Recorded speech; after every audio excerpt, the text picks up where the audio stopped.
I saw this in a video, and it was an idea that really struck me, which is whenever I play an RPG, I want to see how the magic system works and what the makers of the game did for the magic system, because how much thought is put into the magic system is most likely going to be proportionate to how much thought they put into everything else.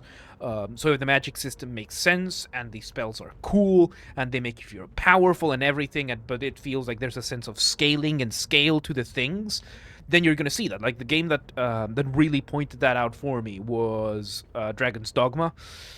Dragon's Dogma 2 is coming out in a few months, and I don't know what I'm going to do. I don't know what I'm going to do because I'm really looking forward to that, but I'm also super fucking hooked on Path of Exile right now. So, yeah, the skill tree is a web of convoluted shit if you don't really know what you're doing. Yeah, and right now, this character is my figuring shit out character. I am just figuring out the game, I'm just going through things, trying to pick out the best options for me. I want to see how far I can make it without really looking at guides, without really getting much out of everything else. I'm playing DDDA right now. Which one is that? Shit, let me... Dragon's Dogma Dark Arisen. Dragon's Dogma Dark Arisen. I loved it. I played that last year when I was injured. Oh, dude, killing the dragons is so nice, especially once you get to the Black Isle. Brittleback Isle, it's so much fun. I played Dragon's Dogma last year, and in my trip to Florida, when I was injured, because it was the only game that I really had. Like, I played Hogwarts Legacy. It was such a disappointment after the ending of the story. And then I was like, you know what? I never really got into Dragon's Dogma. Let's actually look into it. Holy fuck, it was good. It's such a good game. And I love how relatively little story there was in the game. Like, the story is very simple in Dragon's Dogma, but it's just how everything happened. It's just... Oh, took me a good 30 minutes on all my healing. Oh, boy. Yep. That is... Is it the dragon from the main story, or is it another dragon? Shame on Skyrim and their overgrown lizards. Shame on Skyrim and their wyverns. Dragon's Dogma really managed to put dragons as a credible threat. Especially the main dragon, the big bad dragon. That was such a cool part. We're going to get back into the game in a second. And yes, I realized the whole magic system, because my first build was Sorcerer build in Dragon's Dogma, because I wanted to see that. No, the random spawns in the forest. Okay, yeah, those are tough.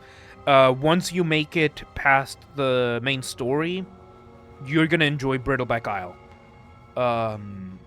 Because that one is it's not a roguelike, because there's a set structure to it, but the enemies are random spawning, or there's a certain type of procedural enemies. So, you're likely to get dragons there as well. Oh boy, it's a whole other thing. But yeah, I did Sorcerer build for my first build, and I remember like seeing as you level the spells and everything, just how unbelievably mediocre Skyrim was. That's what made me realize how just mediocre Skyrim is of a game. Like, at the time, revolutionary, big open world, so much freedom. But as the years went by, we realized just how little effort they really put into everything. They stretched themselves out so thin. They made a puddle that was a mile wide but an inch deep. That kind of thing. I just found out new hair routine, extra virgin coconut oil, best hair after care routine ever. My hair now... Oh yeah!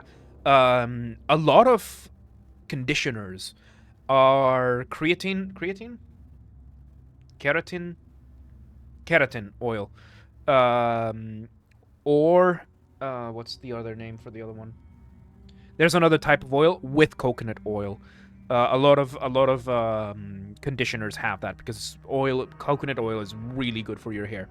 I went to check it out, got my ass handed over by a random wolf. That happens. Skyrim is an amazing modding platform. Oh, Skyrim is an amazing modding platform. Same as Fallout 4.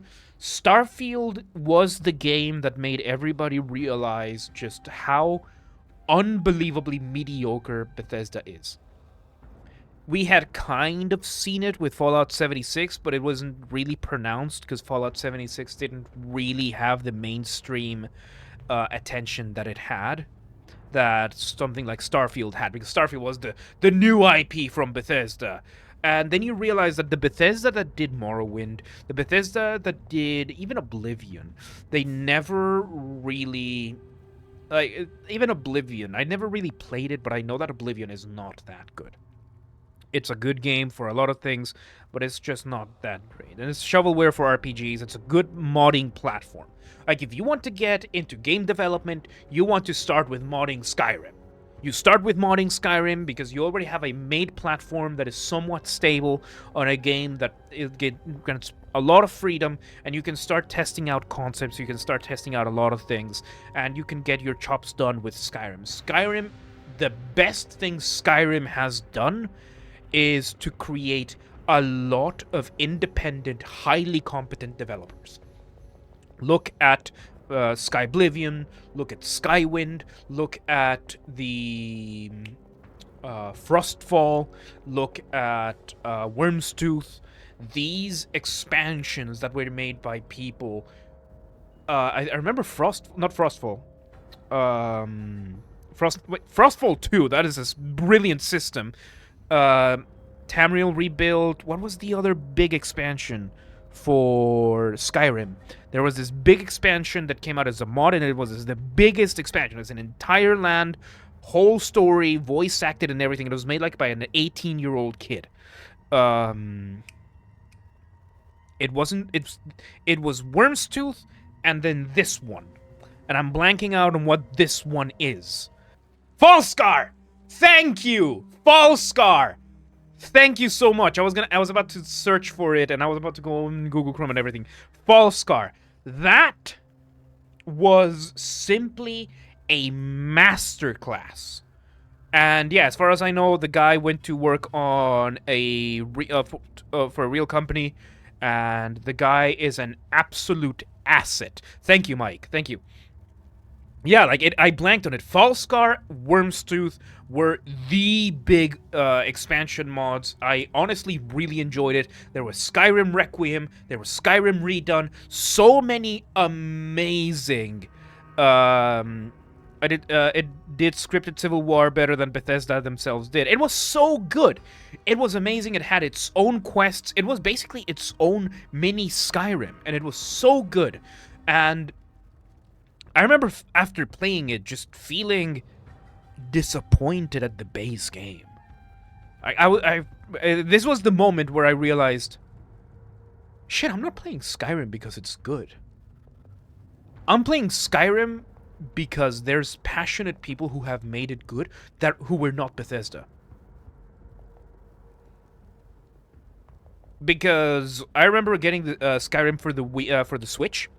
Because I was like, Skyrim, I'm gonna play it because I have the anthology collection, the physical discs with the Elder Scrolls 1 through 5, and I remember playing it on the Switch.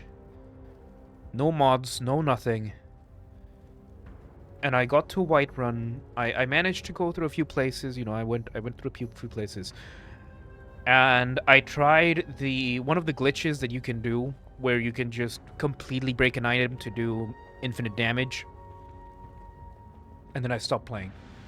Because the game just got... Then I just realized how mediocre and boring the game really is. The ending was a little anticlimactic, though. Dude runs to the ultimate power and suddenly eaten by a mystery dragon. Yeah, Falscar. It wasn't perfect. It definitely had its issues. But considering the fact that this was done by one kid, one passionate kid with enough free time was able to write a better story overall, because overall the story I think is better than Skyrim's storyline, the one from Falscar. And it was just so disappointing coming back and being like, yeah, the Parthenox thing is kind of cool, and the Civil War is okay, but Nothing like this. And then we have Enderall. With Enderall just being... for those of you who don't know, Enderall is taking Skyrim and its assets and rebuilding it into a completely different game. It's not Skyrim.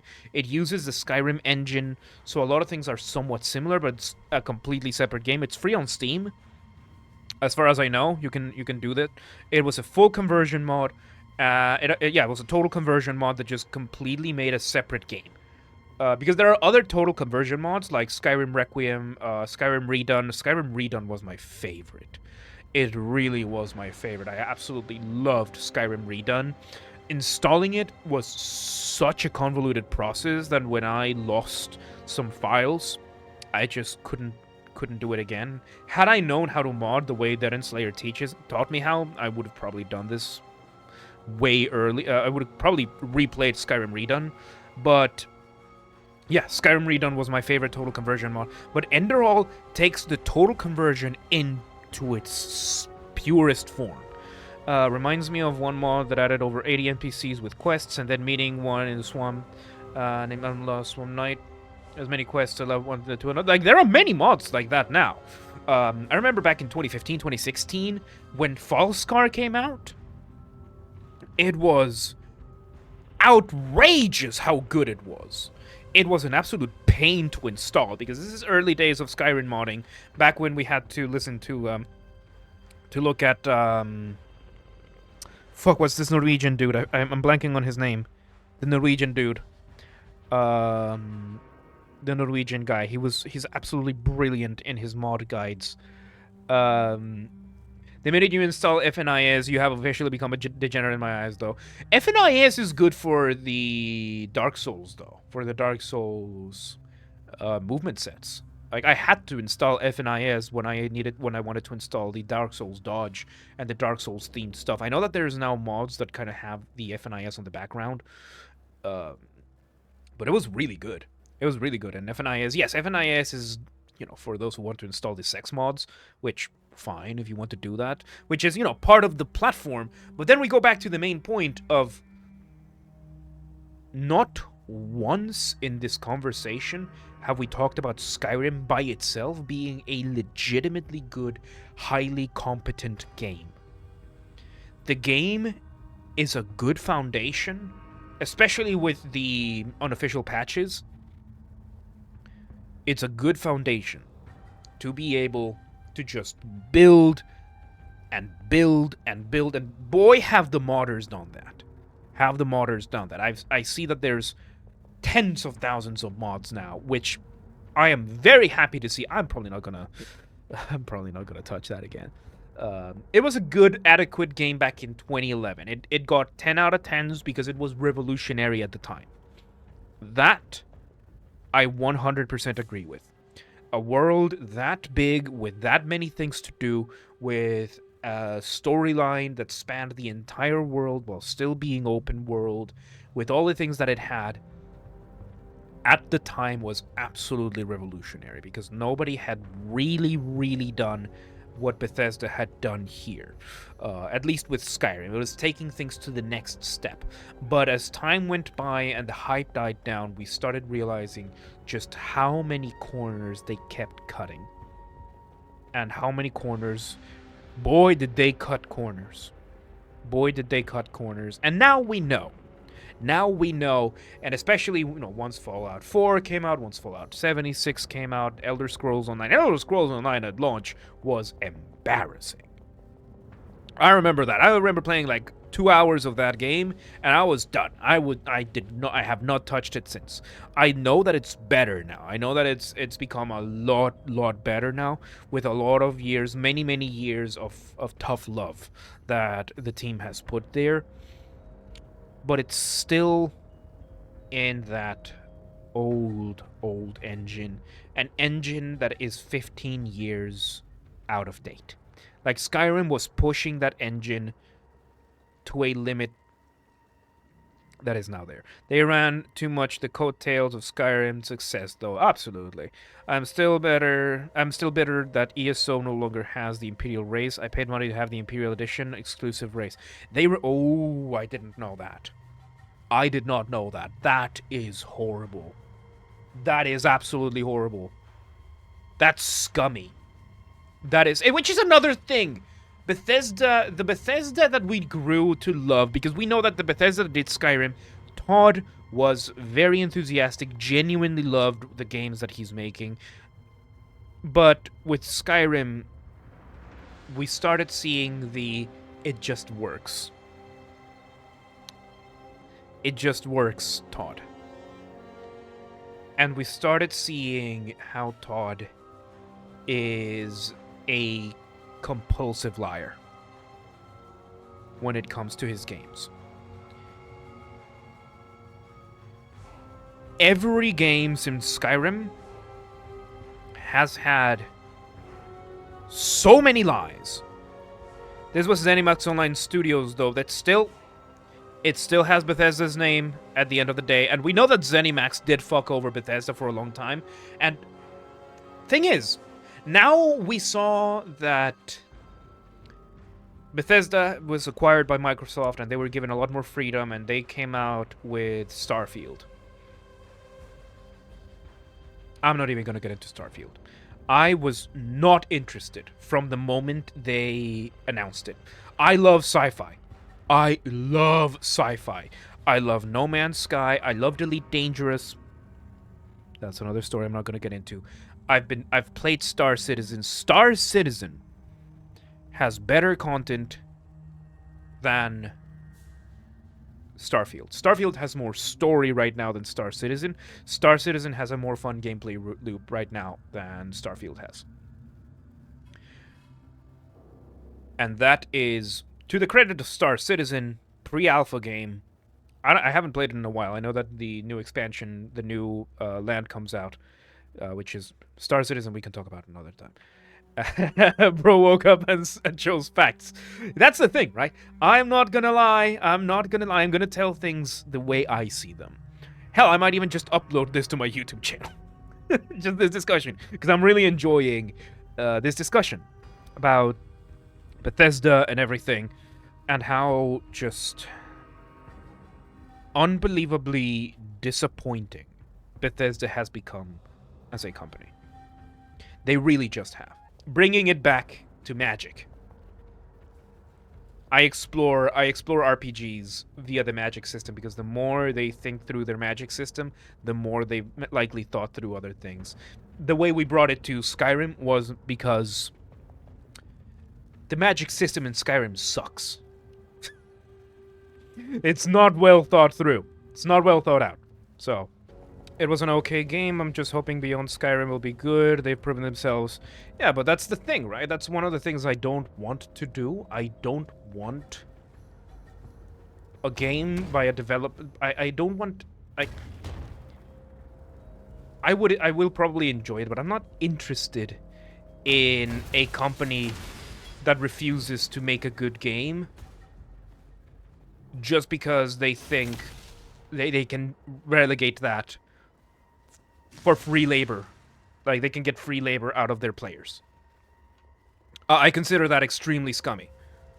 Kudos to the people that make all these mods. Kudos to them. Like, absolutely fucking badass. Everything that they pull, everything that they make is absolutely a mark of pure talent, competence. I am not okay with a company relying on its player base, not just for free labor, but relying on their players to make the game good for them. I don't think this is a controversial thing to say. I am not okay with a company like Bethesda relying on their players to make their game good. I'm just not. I'm not. Like, their games are okay.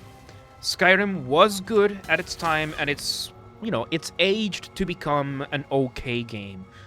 Because that's what it's always been. It's always been an okay game that at the time was revolutionary.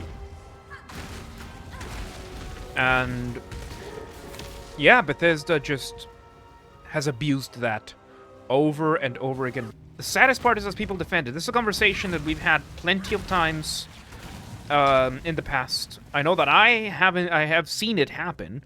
I haven't taken part of it. But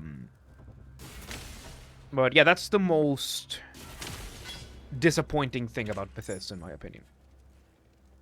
That they have become a company that exploits its own player base in a way that I would say is in line with the shit we see Blizzard, Bungie, pull. The things that we see, like the exploitative microtransactions, I would consider them just as bad. Bethesda's shit just as bad as the exploitative microtransactions, because you are relying on your players' goodwill and unpaid labor. They did make the creator program for some of the mods, which I still consider to be extremely scummy. I hate the creator program thing. I don't remember what it's called, but you know, when you pay for mods so that they can be on consoles, they can be ported on consoles, and then the modders get breadcrumbs for their unbelievably hard labor. Remember when people making games and involved companies making games were themselves gamers before the corporate suits took over? That's the thing. We still have studios of gamers that make video games. Look at Baldur's Gate. Look at From Software. Look at Larian Studios. Look at From Software. Look at CD Projekt Red. They had a hiccup. They had a massive blunder with Cyberpunk 2077, and they fixed it. But you look at The Witcher 1, 2, 3, they had a hiccup. Look at Hello Games. Ultimate Redemption Story. They are gamers. They are coders. They were not marketing company people. And they managed to make one of the best sci-fi games out there, as far as it comes to open world sci-fi games. Look at what other studio I can think of. Look at Path of Exile. Path of Exile is made by people who are passionate about their craft and that will not compromise on anything. Look at Robert Space Industries. I know that Robert Space Industries is a very controversial company because those are the makers of Star Citizen. They are heavily criticized for making for being in Star Citizen, and Star Citizen being on development for so long. And yes, Star Citizen has been in development as of this year. This year will be 12 years since the start of development of Star Citizen. But you look at the product that they have right now,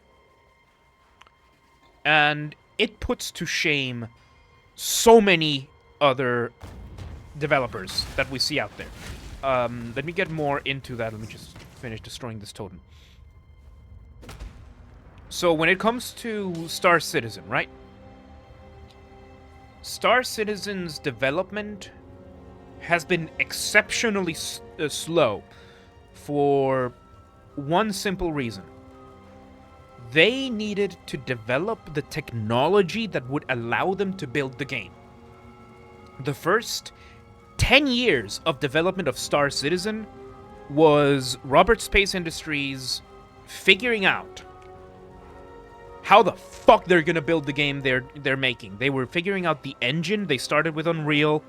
They moved on to their own engine. They moved back to Unreal. They went back to their own engine.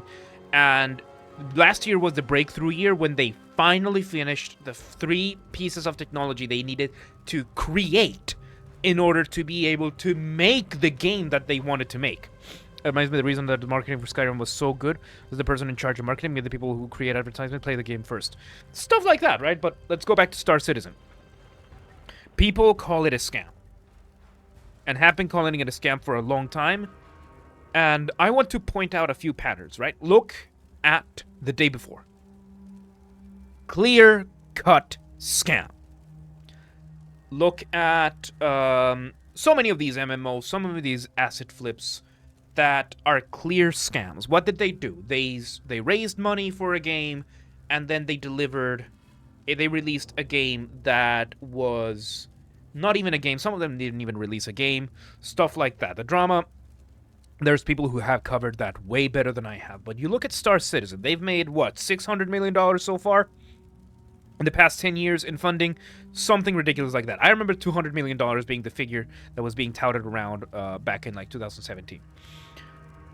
And the public build that is available right now, you know, if you pay the $40 or if you do one of the free fly weeks, yes, you are going to encounter an extremely buggy game because it's in pre-alpha, and they came to the conclusion around about Alpha 3.0 that we're not going to fix the bugs that are right now, because whenever we release a new update, the bugs will come back, and then we have to figure other things out.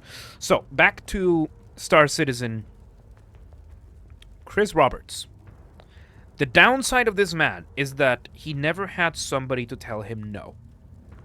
And that's why this game has taken so long. Because the guy said, okay, I want to build this game. I want to make this Star Citizen a sci-fi everything game. And I want it to be a fucking galaxy. I want it to be an entire universe. I want the ships to control this way. I want you to be able to simulate the ships. I want you to be able to do this as an MMO. I want you to be able to use the crew to get a crew and do all of these different things in this game. And the developers flat out at the very start said, the technology doesn't exist.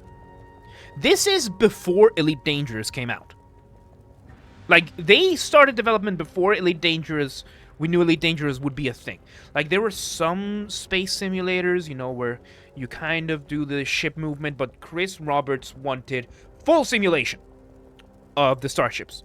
So that was piece number one of the puzzle. They needed to figure out how to build into a game engine ships that would have the realistic physics enough for the sci-fi game to have it, for them to be able to have the systems that they have, for you to be able to go into a, you know, you have a big fucking ship, you have a frigate, you have a flagship ship, and you are walking around, and you can walk into the ship, go into the living quarters, go into the engine quarters, go into all of these different areas of the ship, and them not just being there, but being functional as well. That is something that had never really been done to the extent of... Usually when you would see that in, say, a game like Star Wars, like one of the Star Wars games, yeah, the entire world of the game is built into that. And, you know, everything is static. But what Chris Roberts wanted was, no, this is going to be a ship that you move around and you pilot like you would any other spaceship. Piece of technology number one. Piece of technology number two that they needed was the procedural generation.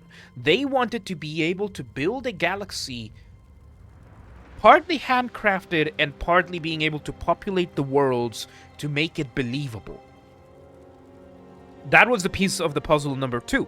How the fuck do you create a seed that will populate? Because No Man's Sky did this in a certain way. They created a universe that populated itself procedurally, following certain laws. But then how do you do this so that the planets are populated with functional cities?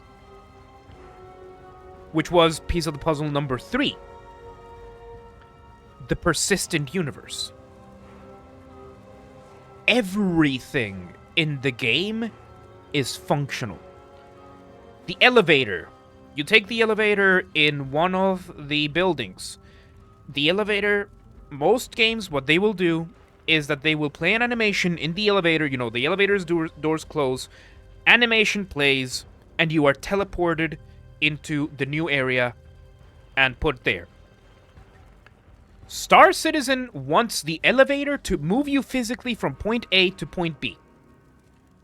So the elevator is actually doing the things that an elevator would do. The elevator has a physical presence that you have.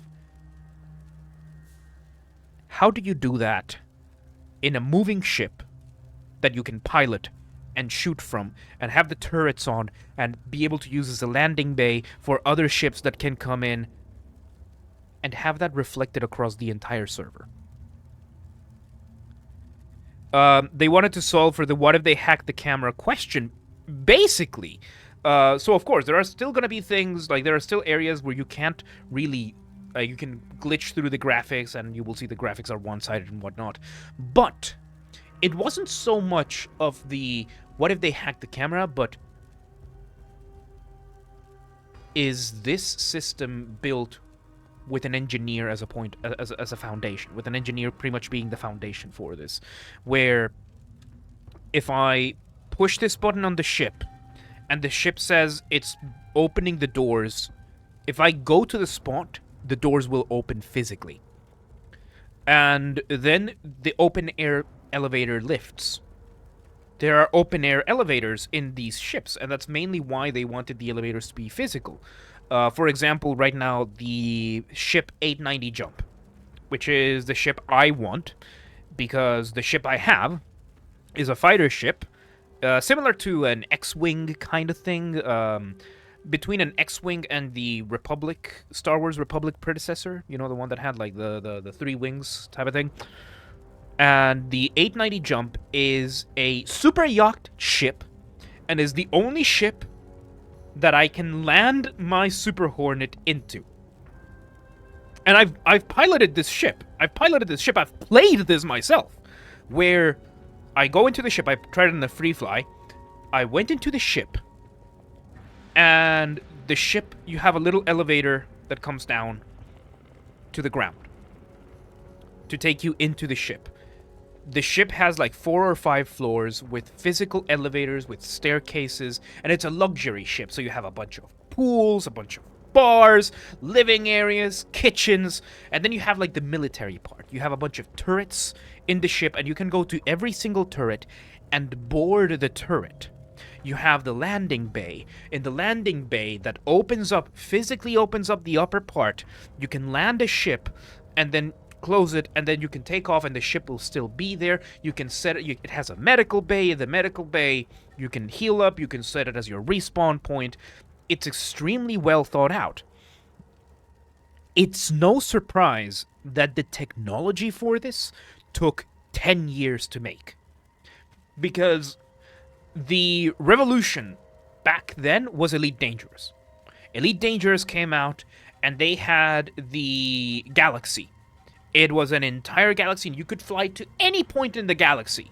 And there would be a solar system there with planets procedurally generated according to what we understand the galaxy to be. And you have the space stations. The space stations have a semblance of physical presence, and, you know, it was the whole thing of the ship is simulated as much as possible, and things like that. Then they came with the Horizon expansion. That's when I stopped playing, because of how they kind of lied to us about it. Like, it wasn't lies, they were more deceptive. Reminds me of the elevators in Dead Space moved up, down, left, and right to move other portions of the map. Yeah. And in a lot of cases, you know, being able to do that in a MMO sense and not burn every single computer down to a crisp. That was the biggest thing. You know, how do you optimize this? And they've been doing it slowly but surely. I remember the first Dead Space. It was the scariest shit ever back in suspense jump scares, and then the most messed up thing, the fake jump scare. You expect one but don't get it, so the anxiety never went away. Yes, that's another revolution. But back into this final point, and then we continue this. Star Citizen is not a scam, because it has been showing things. The thing is, it has a barrier of entry, which is the price tag or the free fly weeks. And it is an incredibly buggy game. But now that they have finished their technology, they finished developing the technology that would make the game possible. Because I remember in the days of 0.5, of 1.0, when it was one spaceport, Port Olisar, and you could fly like 2 or 3 ships, and there could be like 20 people in the area, and everything ran at like 2 frames per second, but it was so fucking cool that the way you could pilot the ship, the way that the physics were taken into account.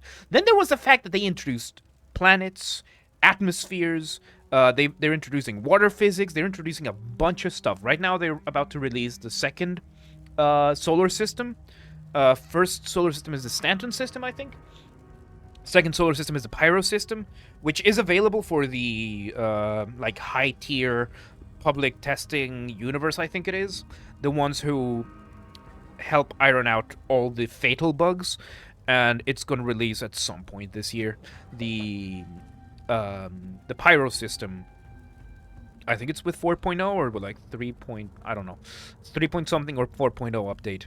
And it's going to introduce the traveling between solar systems, which is not done the same way that other games do it. It's done kind of like the Mass Effect way, with the gate relays type of things. They went with that for traveling, all that kind of stuff. Point being, Star Citizen has been hard at work. They've been working, and they have progress to show for it. Is it a fully functional AAA game, a AAA quality game with an amazing story? No.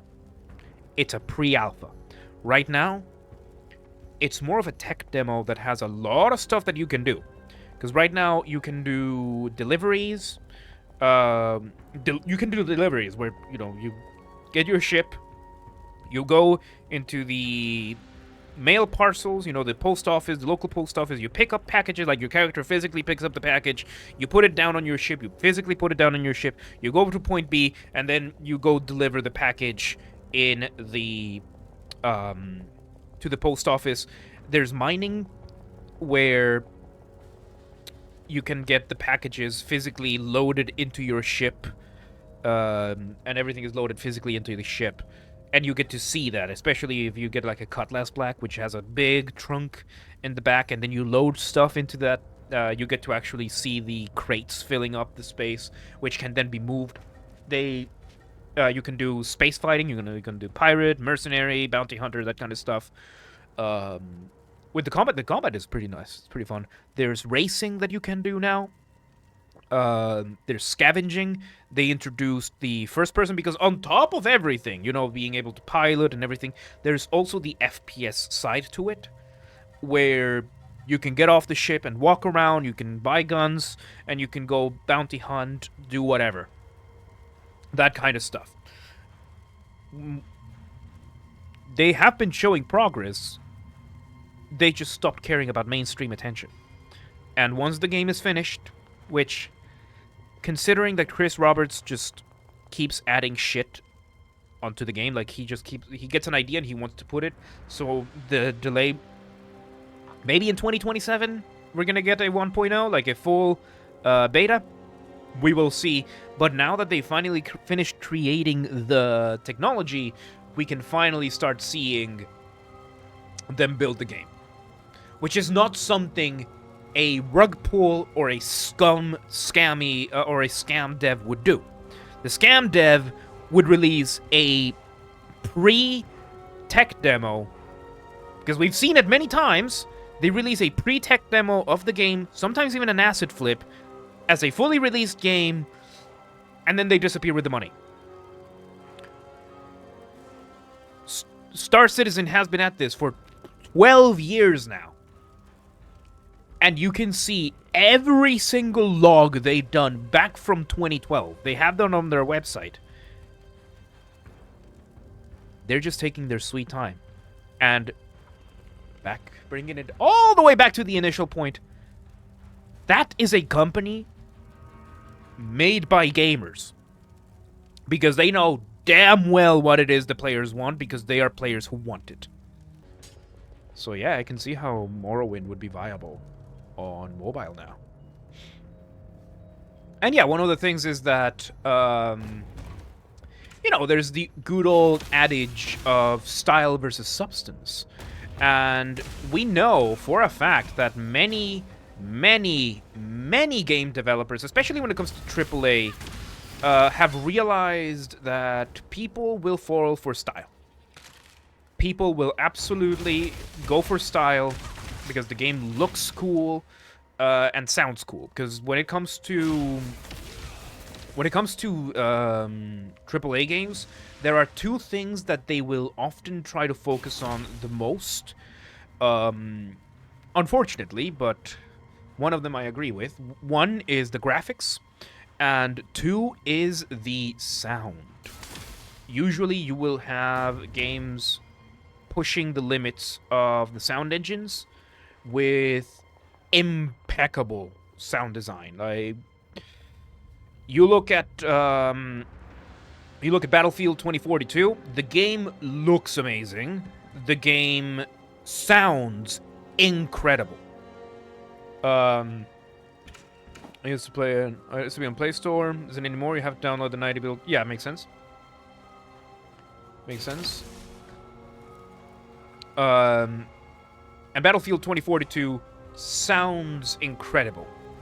It's one of the best sounding FPS games out there ever made, hands down, because it is style. Style over substance. And the thing is, style is something that you can put on a TikTok video, on an Instagram reel, and it's going to catch people's attention without having to go through the effort of designing, or not so much designing, but of coming up with a unique art style. Because that's one of the things that we see with indie devs right now. Many of them, the best ones out there, will have amazing art styles. But the problem with having an amazing art style is that you have to come up with an amazing art style. And when it comes to AAA companies, when it comes to AAA games, they are not going to take those types of risks. They need something that guarantees maximum profitability, which means do what already works. What do the FIFA, Call of Duty yearly buyers get? They get the game that has the most cutting-edge graphics, is something that is going to be outdated in 6 months, but they're going to buy it anyway. And that's what they go for. That's what they go for. And then they go for an audio engine that will try to match it. I know that some companies have been cheaping out on that recently, but that is a different story. Usually, if you want, I had a friend who put it best, the best sound design, a solid, competent, well-polished sound design, is something you don't notice. I have not noticed once any of the sound designs here. I don't pay attention to it. Nothing truly stands out in this game to me because everything feels just right. Which means the audio for Path of Exile is expertly crafted. You know, the dings when a ring falls on the ground is a unique sound as opposed to when you level up a gem, which has a perfect sound that sounds at the perfect time with perfect timing. Look at these things going in, moving. I can hear each of them moving, and it's really cool. That's one of the pieces of technology that are cutting edge, that shows every single time. Everything feels natural. You don't notice anything out of place. Yeah, and everything just flows naturally. And you know, the graphics, yeah, they're good. They're good. They're a little bit dated, but they're not entirely going for realistic. This is going more for the Diablo feel, so it has a little bit of an art style to it. But you look at Call of Duty, you look at Battlefield, they're trying to go for that realistic look because that's cutting edge. That is what is going to catch the eyes of your generic normie player, which is fine. Which is fine. That's the business that they want to build. AAA is going to appeal to those masses, you know, the guys who get an Xbox and a PlayStation 5 or whatever the fuck, and they just want to sit down after work to play for an hour or two, just get some rounds with the bros, and that's it. There you go. The game that ended up flipping everything upside down was Fortnite when it comes to this, because they focused on the art style, and they saw that it worked massively, mainly because it's a more cartoonish game, focused more on the younger audiences, on children, which is one of the best things that could have happened to online gaming, but that's not something I'm going to get into right now. And it worked, and now it's got massive mainstream appeal. For good measure. Hang on. A Warhammer 40,000 game is on sale. Bolt Gun is on sale. Okay. Nice. Bolt Gun! Bolt Gun, a Warhammer 40k game in the style of Doom 2. Of Quake. That deliberate art style. Lethal Company, a game that has an art style of ugly-looking graphics. Valheim, all these games that focus on these. But the problem is, when you go for that, you have to come up with those concepts. And that is taking a risk that AAA companies are simply not going to take.